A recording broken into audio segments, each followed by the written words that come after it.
Viewers and subscribers, welcome back to the channel. You don't know it's a boy SAE.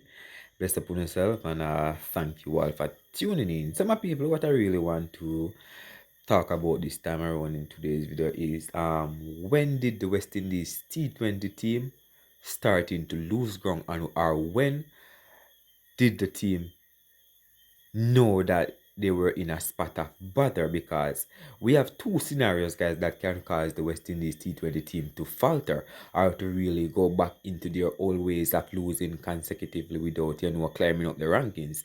First one is the problem might have started. There are two scenarios, guys, where I believe the problem of West Indies cricket has started, or the T20 cricket overall, because we're just basing it on T20 cricket, right? So for the first segment. So the first one, I would say it was Ravman Powell, or is it Nicholas Puran? My people, before we continue the conversation, please go ahead and hit that subscribe button and turn on the post notification bell if it's the first time coming across this channel. I really appreciate if you could subscribe, like, comment, and share. Right? So let's continue the conversation, right? 2025 hasn't really been a good year for West Indies cricket overall in general. If we are talking T20, ODI, Test, all three formats haven't really been the best so far. And a lot of speculation, a lot of people have their own opinions on why West Indies cricket is at this stage, you understand, and why a team that has ranked third, especially we're talking a T20 team, who have ranked third, has slipped down the ranking now and are slipping down the ranking because they can't seem to find themselves in winning a match. Right? A lot of people will come with different opinion. First and foremost, I'm gonna give you two scenarios I said earlier, and Ravman Powell and Nicholas Puran, two pivotal role of West Indies cricket, are two players who the team were kind of building around or could rely on in terms of, sorry about that, tactics or a little cameo, you understand, scoring quick runs. Right? Let's talk about Puran first. Puran, a T20 global star, one of the greatest to ever been produced at a young age in West Indies colours, but just such a pity he had to retire so early without really fully. He has realized his potential, but I'm talking about potential, I'm talking about contributing to West Indies cricket, because he's 29. Surya Kumar Yadav made his debut at 30. So Puran retiring at 29 show you that he has reached the peak of his career, or the peak of himself in West Indies colours. And up till now, I still think that there were some things behind the doors that really happened between Puran and Sammy and the West Indies Cricket Board. There's no way a man that's gonna get up and just turn him back on West Indies cricket like that, or lose himself, or lose the passion or the love to represent the region. People might say he was motivated by the Pollard, the Bravo, and the Narine, and all of those friends of his from Trinidad. But I think that the root cause of the problem is more deeper than what we are letting on to, because nobody really saw this coming. Even though we hear Sammy came out and said that he saw it coming, but that I believe he was just using it for the media. I understand, and just saying that he wanna try to paint himself as a man that see far ahead of time. But nobody sees Puran retiring now, because we were all planning with Puran in the next T20 World Cup, right? But the IPL season, he had a wonderful time with the bat for the Lucknow Super Giant, and I thought, from the first series where he said that he needed rest, I thought, what, maybe it's just rest he needed, you understand, and nothing serious, you understand.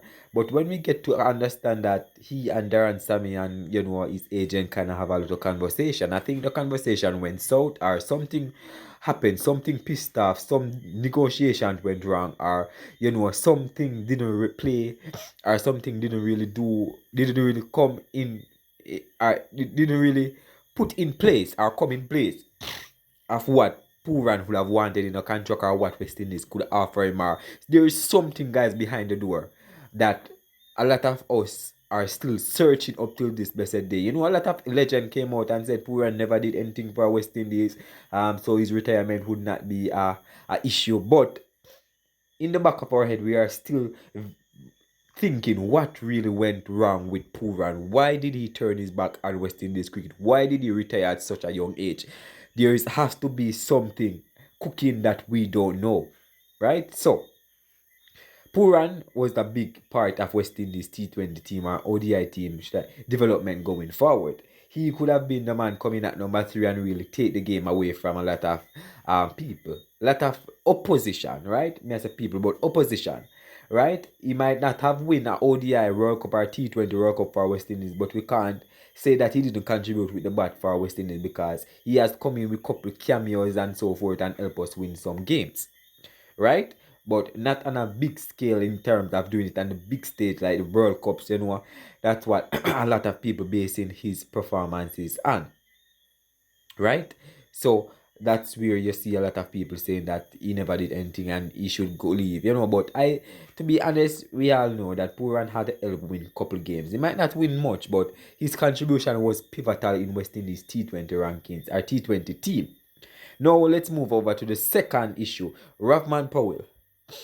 Yes, my people. A lot of people won't admit it, but Rahman Powell leadership was a pivotal role in West Indies T20 team rising, and a lot of people believe that the captain had nothing to do with it, the players who go out there and play. But if you don't have a good ruler, how can you perform?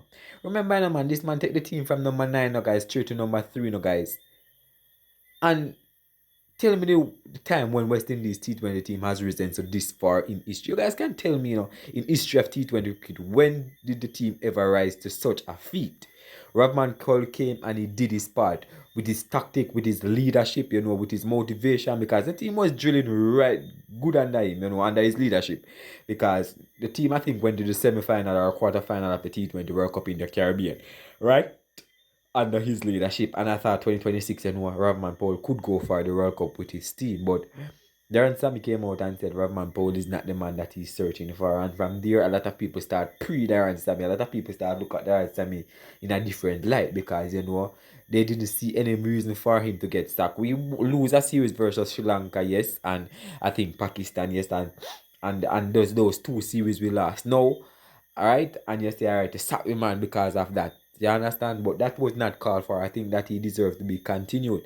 But Darren Sammy decided that he's not the man for the job, and the team has been suffering from ever since. The T20 team haven't really found themselves again from that moment, and people try to bypass it and blame the coach, blame the. But you have to blame the Sammy because he's the one that made the decision to sack Powell, and people would not agree that what I'm saying is true. Powell was a different maker in the West Indies T20 team, rising. You understand? He might not, might not contribute a lot with the bat on an everyday basis with the team, but his leadership, his tactic, his field settings, his everything, his demeanor, his way about rotating the bowlers and everything on the field was different from a lot of people, and that was his advantage in West Indies colours. You understand? He might not be a perfect batter, but he has won a lot of match for us with his tactics and his leadership. But Darren Sammy said he's looking for something more, and he found Shea Hope, but Shea Hope hasn't really delivered. He might deliver with the bat, yes, but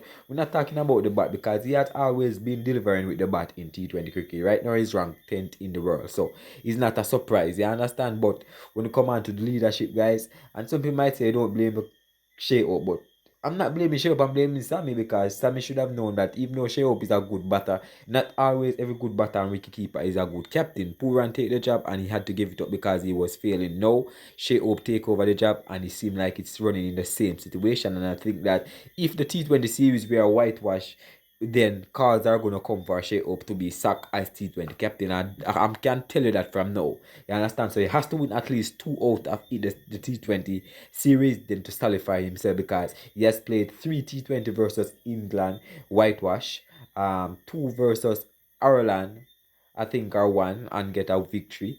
So he hasn't really have a good record so far. He has played nearly 6 to 7 T20 as captain and just win 1. So the record is poor. So my wonderful people, I really want you guys to look into this and give your honest opinion. If I'm wrong or right, I'll leave your thoughts in the comment section because I believe that West Indies T20 problem is stemming from these 2 issues. And a lot of people won't agree, but it's the truth. West Indies started to downfall from the moment Puran left and Rahman Powell was sacked. That the moment T20 T20 team start go down. We're not talking about the ODI team and the Test team as in because that's another headache in West Indies cricket. So we're not going to talk on that as yet. But for now, I think the two main problem why West Indies T20 failing is Puran and Nicholas Puran. But that's it for now, my people. Leave your honest thoughts down below. Alright, bless up.